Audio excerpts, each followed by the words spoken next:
ప్రేమగల ప్రియమైన పరిశుద్ధుడవైన సజీవమైన నిజమైన నిత్య జీవము కలిగిన సత్యదేవుడవైన ఆకాశమందున్న అంతటా అన్ని సమయాల్లో ఉన్న మా పరలోకపు తండ్రి యేసుక్రీస్తు ప్రభు నామను బట్టి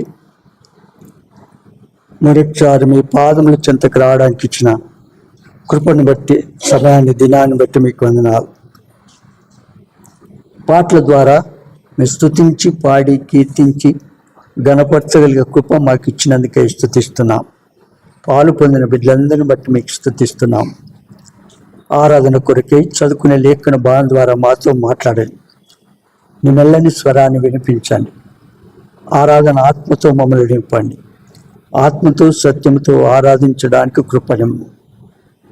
నిష్ప్రయోజకుడైన నన్ను జ్ఞాపకం చేసుకొని శిలచాటును మరుగుపరిచి ఖాళీ చేసి మీ ఆత్మతో నింపి మీరు వాడుకోవాల్సిందిగా కోర్చు. యేసు నామమున స్తుతించి ప్రార్థించి వేచున్నాము తండ్రి. మొదటి దిన వృత్తాంతములు 16వ అధ్యాయము 5 నుండి 29 వరకు. యెహోవా మహాఘనత వహించినవాడు, ఆయన బహుగా స్తుతి నొందతగినవాడు, సమస్త దేవతల కంటే ఆయన పూజ్యుడు. జనముల దేవతలన్నీ వట్టి విగ్రహములే, యెహోవా ఆకాశ వైశాల్యమును సృజించినవాడు. ఘనత ప్రభావములు ఆయన సన్నిధిని ఉన్నవి, బలమును సంతోషమును ఆయన యొద్ద ఉన్నవి. జనముల కుటుంబములారా యెహోవాకు చెల్లించుడి, మహిమ బలమును యెహోవాకు తగిన మహిమను ఆయనకు చెల్లించుడి. నైవేద్యములు చేతపుచ్చుకొని ఆయన సన్నిధిని చేరుడి. పరిశుద్ధాలంకారములు అగు ఆభరణములు ధరించుకొని ఆయన ఎదుట సాగిలపడుడి. ఆయన ఎదుట సాగిలపడుడి. యెహోవా మహాఘనత వహించినవాడు. ఎలాంటి వాడు? ఆ మహాదేవుడు, సర్వలోక సృష్టికర్త, సర్వంతర్యామి, సర్వవ్యాపి, అంతటా అన్ని సమయాల్లో ఉన్నవాడు. అంతటా అన్ని సమయాల్లో ఉన్న ఆ మహాదేవుడు ఘనత వహించినవాడు. ఆయన బహుగా స్తుతి నొంద తగినవాడు. ఆయన ఒక్కడే స్తుతులకు పాత్రుడు, ఆరాధనలకు యోగ్యుడు, మహాపరిషత్తుడు, సమీపింపరాని తేజస్సులో వసించు అమరత్వం కలిగిన దేవుడు, ఉన్నవాడు అనువాడు, యెహోవా అను నామం కలిగిన వాడు, మన పితరుల దేవుడు, అబ్రహాము, ఇస్సాకు, యాకోబుల దేవుడైన మేరు మన దేవుడయ్యాడు. ఆయన ఒక్కడే స్తుతికి ఆరాధనకు నిరంతరము పాత్రుడు. ఎందుకు చెప్పండి? ఆయన మహాపరిశుద్ధుడు. ఆయన ఎలాంటి వాడు? ఆయన పరిశుద్ధుడు గనక పరిశుద్ధ అలంకారాలు ధరించుకొని ఆయన సన్నిధిలో ఏం చేయాలా? సాగిలపడాలి. ఆయన సన్నిధిలో పరిశుద్ధ అలంకారాలతో ప్రభువును ఆరాధించవలెను. ప్రభువును ఏం చేయాలా? ఆరాధించవలెను. కీర్తనలు 95 7వ వచనం. రండి నమస్కారం చేసి సాగిలపడుదుము. రండి నమస్కారం చేసి సాగిలపడదము. మనలను సృజించిన యెహోవా సన్నిధిని మోకరించుదుము. ఎవరిని? మనలను సృజించిన యెహోవా సన్నిధిని మోకరించదము. నేడు మీరు ఆయన మాటను అంగీకరించిన ఎడల ఎంత మేలు. నేడు మీరు ఆయన మాట అంగీకరించేడలా ఎంత మేలు. చూసావా? రండి నమస్కారం చేసి సాగిలపడదము. ఆరాధించి ఆయన దగ్గర సాగిలపడి మనల్ని సృజించిన యెహోవా సన్నిధిని మోకరించదము. ఏం చేయాలా? ఎప్పుడైతే ప్రభువును సమీపిస్తుంటామో అది ప్రార్థనకు కానీ ఆరాధనకు కానీ మోకాళ్ళ మీదకి రావాలి. మోకాళ్ళ మీద రావడం అంటే దీనత్వాన్ని చూపిస్తుంది. ఆ దీనత్వంతో ప్రభు సన్నిధిలో ప్రభు పరిశుద్ధుడు కనుక ఆయన ఆరాధించేవారు పరిశుద్ధ అలంకారాలు ధరించుకొని ఏం చేయాలా? ఆరాధించాల. ఆత్మతో సత్యముతో ఆరాధించాల. ఆత్మతో సత్యముతో ఆరాధించాల. 96వ కీర్తన 9 మరి 9వ వచనం. 9వ వచనం చదవండి. పరిశుద్ధాలంకారములు ధరించుకొని యెహోవాకు నమస్కారం ఏం చేయాలా? పరిశుద్ధాలంకారాలు ధరించుకొని యెహోవాకు నమస్కారం చేయడి అంటే ఆరాధించుడి అని అర్థం. ఎట్లా ఆరాధించాలా? పరిశుద్ధాలంకారాలు ధరించుకొని. పవిత్రైన దేవుని ఆయన సమీపించినప్పుడు తన ప్రజలు, ఆయన స్వరక్తమిచ్చి కొనబడిన ప్రజలు, యేసు రక్తంతో తమ పాపాలు కడుక్కొని పరిశుద్ధులుగా తీర్చబడిన వారు, తమ పాపములు ఒప్పుకొని విడిచిపెట్టిన వారు, మారు మంచు పొందిన వారు, విమోచింపబడిన వారు ఏం చేస్తారు? పరిశుద్ధ అలంకారాలు ధరించుకొని యెహోవాకు నమస్కారం చేస్తారు. సర్వ భూజనులారా ఆయన సన్నిధిని వణుకుడి. సర్వ భూజనులారా ఆయన సన్నిధిని వణుకుడి. మత్తయి సువార్త 4వ అధ్యాయం 10వ వచనం. యేసు వానితో సాతానా పొమ్ము, ప్రభువైన నీ దేవునికి మొక్కి. ఎవరికి మొక్కాలా? ప్రభువైన నీ దేవునికి మొక్కి ఆయనను మాత్రమే సేవింపవలెను. ఏం చేయాలా? ప్రభువైన నీ దేవునికి మొక్కి ఆయన మాత్రమే సేవింపవలను. ఆయన మాత్రమే. ద్వితీయోపదేశ కాండము 6వ అధ్యాయం 13వ వచనం. నీ దేవుడైన యెహోవాకు భయపడి ఆయనను సేవించుడి. ఆయన పేరట ప్రమాణము చేయవలెను.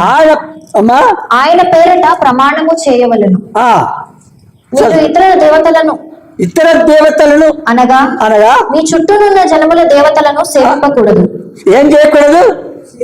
ప్రభువే స్వయంగా మనకు తెలియచేస్తూ వచ్చాడు కనుక ఆ ప్రభు చెప్పిన రీతికి ఏం చేయాలా?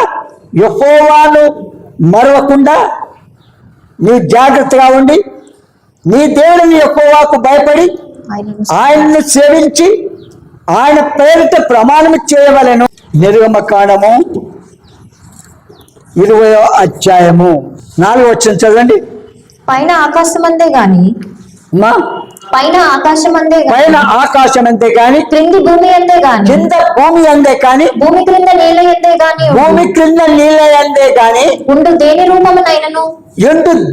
రూపమునైనను విగ్రహమునైనను నీవు చేసుకొనకూడదు. వాటికి సాగిలపడకూడదు. వాటిని పూజింపకూడదు.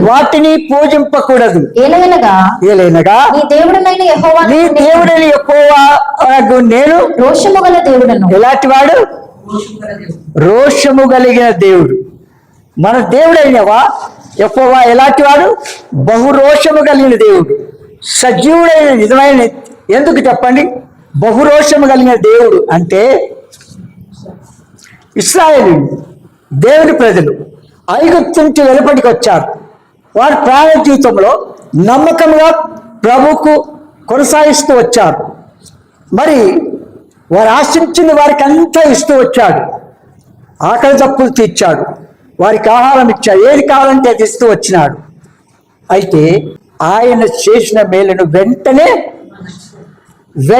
మర్చిపోయినారు. వెంటనే మర్చిపోయి ఏం చేసినారు? తమకొక దూడని చేసుకున్నారు. ఏం చేసినారు? దూడని చేసుకొని మనల్ని ఐగుప్తు నుండి నడిపించిన యెహోవా ఇదే. ఆ దూడతో అంటున్నారు. చూడండి ఎంతగా దిగజారిపోయారు చూడండి. అందుకే ఆ ప్రభు అంటాడు, నేను నీ దేవుడైన యెహోవానగు నేను రోషము గలవాడను.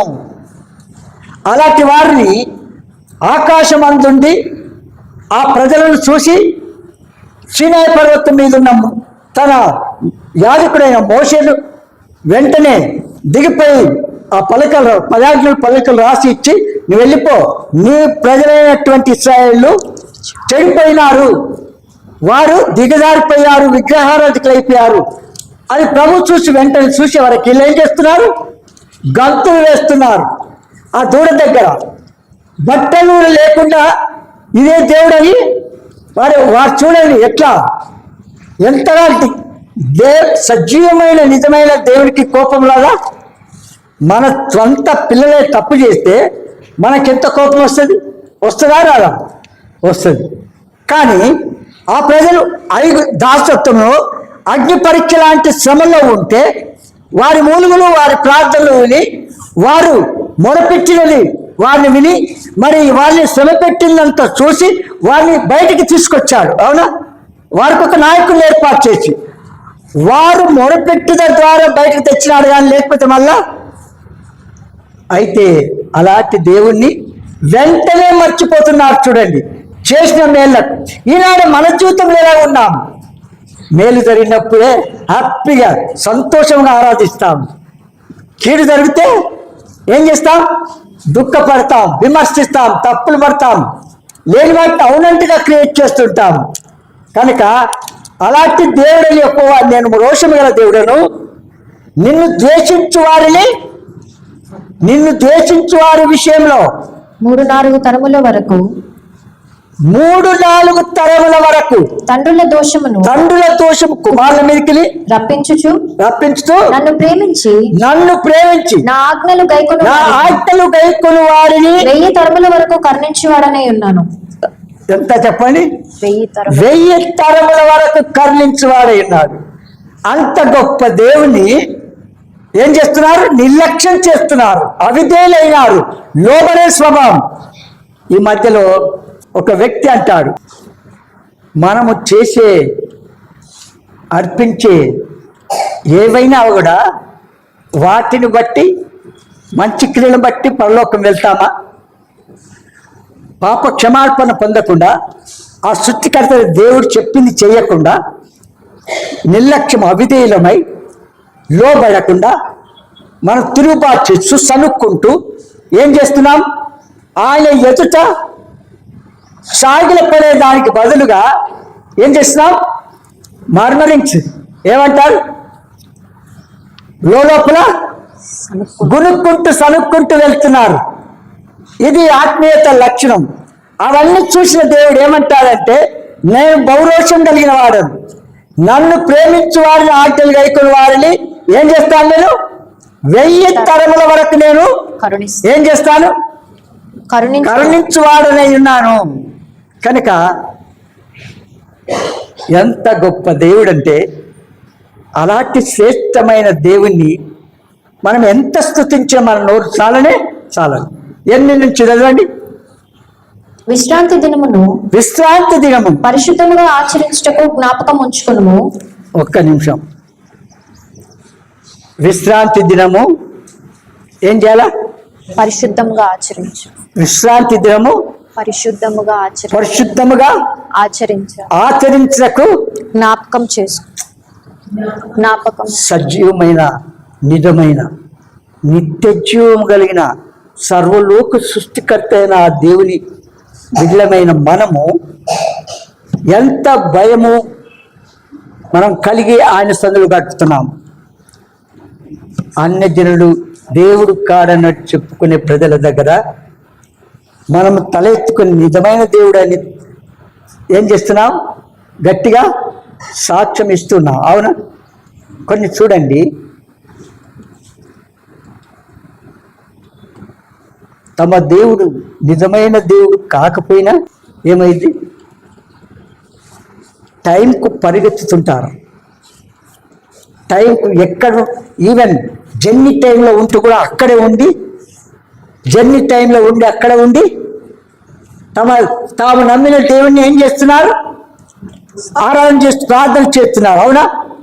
నిజమైన దేవుని కుమార్తె అనుకోనికి నీ రోషం ఉందా? నీకు రోషం ఉందా అంటున్నా. విశ్రాంతి దినం ఏం చేయాలి? పరిశుద్ధంగా ఆచరించాలి, జ్ఞాపకం ఉంచుకోవాలంటే ఏం చేస్తాం? ఎన్ని గంటలు లేస్తాం మనం? నిన్న ఒక దగ్గరికి వెళ్ళినాను నేను. ఆయన నన్ను చూసి, నా ముఖ వైఖరిని చూసి అన్నాడు, నువ్వు ఎప్పుడు లేస్తావు సార్ అని అన్నాడు. ఏమన్నాడు? అన్యుడు ఆయన. చూడండి, నేను దాదాపు 4:30-5 గంటలకు లేస్తా అన్నా. విన్నాను అంటే ఎందుకన్నాడు ఆ మాట? నాకు నిద్ర సరిగా లేదని నా ముఖ వైఖరిలో తాను కనుగొన్నాడు. చూడండి చెప్తున్నా. కనుక మనం లేచేది ఎప్పుడు లేస్తాం?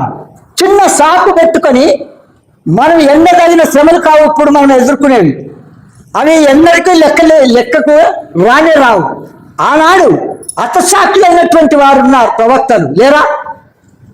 శిష్యులు నానా రకముల ఇబ్బందులు పాలైపోయారు. ఈనాడు మాట అంటే పడని భక్తినిది. ఇదా మాట అంటే? రోషం ఉందా? థ్యాంక్స్ చెప్పాలి. లేని వాటికి అవునన్నట్టుగా చెప్తే ఆయన రోషం కలిగిన దేవుడు కనుక అంటాడు. ఏమంటాడు? యెహోవా నేను రోషము గల దేవుడను, నన్ను ద్వేషించు వారి విషయంలో 3-4 తరముల వరకు తండ్రుల దోషములు కుమారుల మీదకి రప్పించుచు ఏం చేస్తాను? నన్ను ప్రేమించు వారిని, నా ఆజ్ఞలు గైకొని వారిని 1000 తరముల కల్లిస్తాను. అంతకంటే గొప్ప ఏముంది? అలాంటి దేవుణ్ణి ఎంత స్తుతించినా మన నోరు చాలనే చాలు. 8వ వచనం చూడండి. విశ్రాంతి దినమును పరిశుద్ధముగా ఆచరించుటకు జ్ఞాపకం ఉంచుకును. అయ్యా, రాత్రి అంతా మేల్కుండా టీవీలు చూసుకుంటూ ఫోన్లు ఆట ఆడుకుంటూ పొద్దున లేవలేదు. అందుకే నాకు పొద్దున్నే నిద్ర వస్తుంది, రాత్రి అంతా రాదు. కనుక అట్లా వచ్చినాయ్యా అని చెప్పాలి మనం. ఏమంటున్నా? ఇది మన జీవితం. పొద్దునే వస్తుందా? ఎప్పుడు వండినా, ఏ సమయంలో పండుకున్నా నీకు చెప్పాలంటే నేను పడుకున్న టైలకు 12-1 అవుతుంది. 12-1 అవుతుంది. విన్నారా? అప్పుడు వండుకొని మళ్ళీ నేను ఎప్పుడు లేస్తాను? మళ్ళా 4:30-5 గంటలకు లేస్తాను. అంతకంటే ఎక్కువ 6-7-8 గంటలు నిద్ర ఉండాలి వాస్తవంగా చెప్పాలంటే. ఉందా నాకు? అట్లా లేదు. అయినా కూడా దేవుని భయం కలిగి ఉండి సకాలంలోకి లేచి ప్రభుని స్తుతించి ప్రార్థించి పనులు చేసుకోవాలి. కనుక మన జీవితంలో దేవుని ఆరాధించే సమయంలో ఆ దినము ప్రభు దినము. ఎవరి దినము? మనకు బాగా తెలుసు. మీకు పలుమారు చెప్తుంటాను. అవసరమేనా? యెషయా 58 అధ్యాయం 13 వచనం చదవండి. నా విశ్రాంతి దినమున వ్యాపారం చేయకుండా. ఏమంటాడు? నా విశ్రాంతి దినమున వ్యాపారం చేయకుండా. చూడండి, దేవుడే స్వయముగా పలుకుతున్న మాట. నా విశ్రాంతి దినము అంటాడు. అవునా? ఇక్కడ ఏమన్నాడు? విశ్రాంతి దినం పరిశుద్ధ దినం ఆచరించే జ్ఞాపకం ఉంచుకోండి అని చెప్పుకుంటూ ఇక్కడ ఏమంటాడు? నా విశ్రాంతి దినమున వ్యాపారం చేయకుండా నాకు ప్రతిష్ఠితమైన దినం. ఏది? దేవునికి ప్రతిష్ఠితమైన దినం నా దినం అంటాడు. దేవునికి ప్రతిష్ఠితమైన దినము అని నీవు ఊరకుండిన ఎడల విశ్రాంతి దినము మనోహరమైనదనియు యెహోవాకు ప్రతిష్ఠిత దినమనియు ఘనమైనదనియు అనుకొని దాన్ని ఘనముగా ఆచరించిన ఎడల నీకు ఇష్టమైన పనులు చేయకయు వ్యాపారము చేయకయు లోకవార్తలు చెప్పుకొనకయు ఉండిన ఎడల నీవు యెహోవా యందు ఆనందించెదవు. దేశం యొక్క ఉన్నత స్థలముల మీద నేను నిన్ను ఎక్కించెదను. నీ తండ్రి అయిన యాకోబు స్వాస్థ్యమును నీ అనుభవములో ఉంచెదను. చూశావా ఎంత గొప్ప ధన్యత? చూశావు. యెషయా గ్రంథము 55వ అధ్యాయము 13వ వచనం. ముండ్ల చెట్లకు బదులుగా దేవదారు వృక్షములు మొలుచును, దురదగొండి చెట్లకు బదులుగా గొంజి వృక్షములు ఎదుగును. అది యెహోవాకు ఖ్యాతిగాను ఆయనకు కొట్టివేయబడని నిత్యమైన జ్ఞాపక సూచనముగాను ఉండును. చాలు. కనుక మన జీవితంలో ఆ ప్రభువును ఎంత గణపరచాలంటే, ఎంతగా హెచ్చించాలంటే, ఎంతగా మయపరచాలంటే ఆయన సన్నిధిలో గడగడగడ వణకాల. ఆయన సన్నిధిలో ఏం చేయాలా?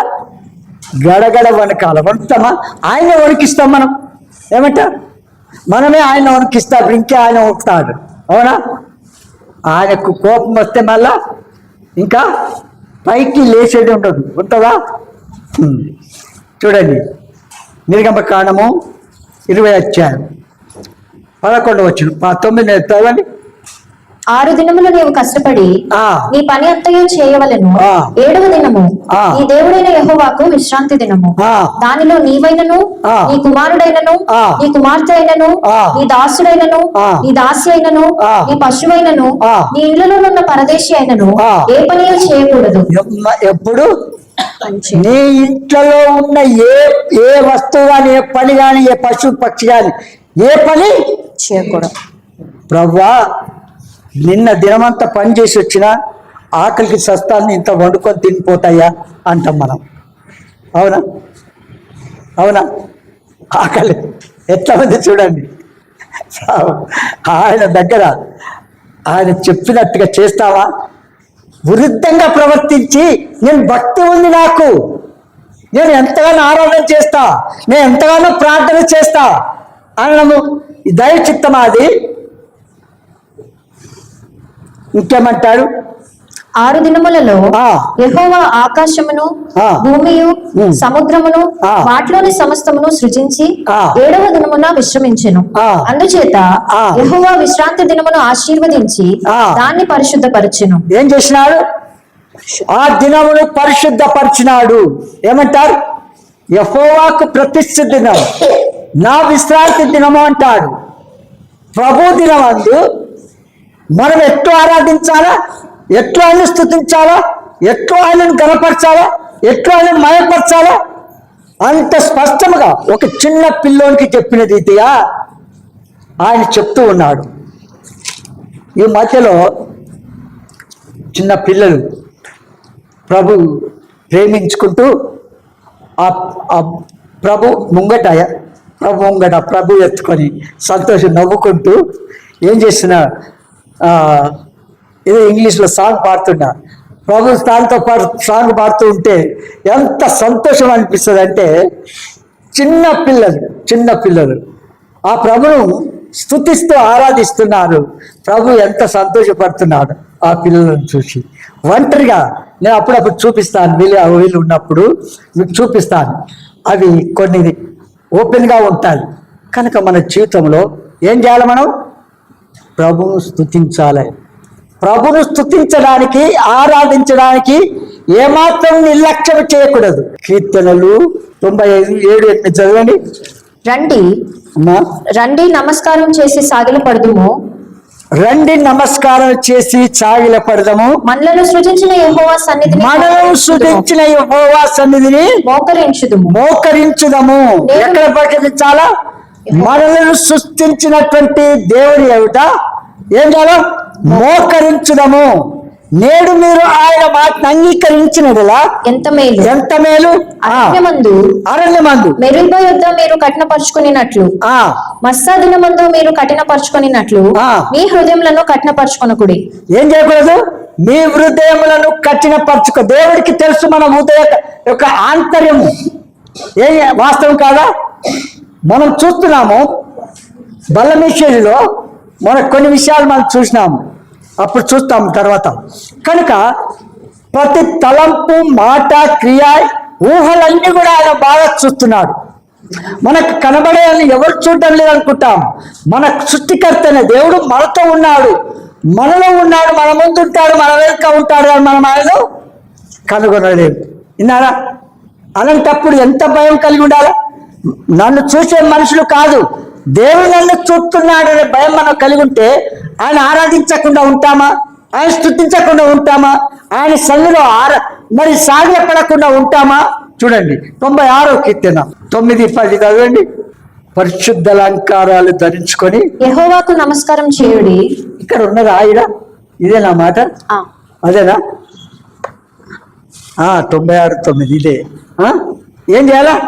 పరిశుద్ధ అలంకారాలు ధరించుకొని యెహోవాకు నమస్కారం చేయుడి. సర్వభూజనులారా ఆయన సన్నిధిని వణకుడి. చాలు. చూడండి, మనకు తెలిసిన ఆయన ఒక క్రిస్టియన్, ఒక ఫ్యామిలీ, మనలో కొందరికి తెలుసు, అప్పుడప్పుడు వచ్చేవాళ్ళు, ఇప్పుడు రావడం లేదు. వచ్చిన ఆయన డాక్టర్, ఎవరు? NL husbandry doctor. ఆయన వచ్చిన తర్వాత వచ్చి మందిరం అంతా చూసి ఇక్కడికి వచ్చి ఆ వాక్యం చదివినాడు. నేను పరిశుద్ధుడును గనుక మీరును పరిశుద్ధులయ్యుండు అన్నాడు, చదువుకున్నాడు. మళ్ళీ రాలే అంటే చూడండి, మళ్ళీ రాలే. పిలిచినా ఏం చేస్తే వస్తాడా? చాలా కష్టమైంది. పరలోక రాజ్యంలో మనం ఉండాలంటే, నిత్య జీవనకు వారసులం కావాలంటే, నిత్యానందం పరమానందం ఆ పరలోకంలో పొందాలంటే, భూలోకంలో ఆయన ఆశించిన రూపంలో మనము ఎదగాల అని చెప్పింది మనము చేయాలి. నేను కనుక మన జీవితంలో ప్రభు మన ఆరాధన అంగీకరించాలంటే, మన ప్రార్థన అంగీకరించాలంటే, ఆయన చెప్పిన రీతిగా ఏం చేయాలో చేయాలి. వీటిని ఆధారం చేసుకొని కొంతసేపు ఆరాధనకు వెళ్తాం. ప్రియ తండ్రి, యేసునామమున మరొకసారి పాసనికి వస్తున్నాం. మా మీద తీసుకొచ్చిన లేఖన బావులన్నింటిని బట్టి మేము స్తుతిస్తూ, మరి సండే స్కూల్ పిల్లలు సండే స్కూల్కి వెళ్తుండగా నీ సంధి తోడుగా వచ్చి నడిపించి మాయ పొందమని యేసునామమున స్తుతించి ప్రార్థించి వేస్తున్నాం తండ్రి.